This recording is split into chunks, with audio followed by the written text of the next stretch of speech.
நீங்கள் பார்த்துக் கொண்டிருப்பது நியூஸ் 21 செய்திகள். தமிழ்நாடு செய்திகளை உடனுக்குடன் தெரிந்து கொள்ள நியூஸ் 21 செய்திகளை பாருங்கள். உண்மை, உழைப்பு, உயர்வு. பாலக்கோட்டில் பழக்கடைகளில் உணவு பாதுகாப்புத்துறை அதிகாரிகள் அதிரடி சோதனை.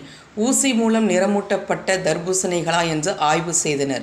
தருமபுரி மாவட்டம் பாலக்கோட்டில் ஊசி மூலம் தர்பூசணிகள் நிறமூட்டப்படுவதாக பொதுமக்களிடமிருந்து வந்த புகாரின் பேரில் தருமபுரி மாவட்ட உணவு பாதுகாப்புத்துறை நியமன அலுவலர் டாக்டர் பானு சுஜாதா தலைமையில் உணவு பாதுகாப்பு அலுவலர் நந்தகோபால் பாலக்கோடு பேருந்து நிலையம் அருகிலுள்ள தர்பூசணி மொத்த விற்பனை கடையில் திடீர் ஆய்வு மேற்கொண்டனர்.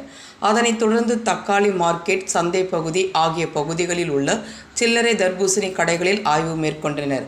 அப்பொழுது அதிக நிறமிகள் மற்றும் ஊசி மூலம் நிறமூட்டப்பட்ட தர்பூசணிகளை கண்டுபிடித்து ஆய்வுக்கு எடுத்து சென்றனர். மேலும் இந்த அதிரடி சோதனையில் ஈடுபட்ட உணவு பாதுகாப்புத்துறை அதிகாரிகளுக்கு பொதுமக்கள் தங்களின் பாராட்டுகளை தெரிவித்தனர். தொடர்ந்து இதுபோன்ற சோதனை மாதம் ஒருமுறை இப்பகுதியில் உள்ள பழக்கடை மற்றும் குளிர்பானங்கள் உணவகங்களில் நடத்த வேண்டும் எனவும் அதிகாரிகளிடம் பொதுமக்கள் கேட்டுக்கொண்டனர். நியூஸ் 21 செய்திகளுக்காக முனியப்பன்.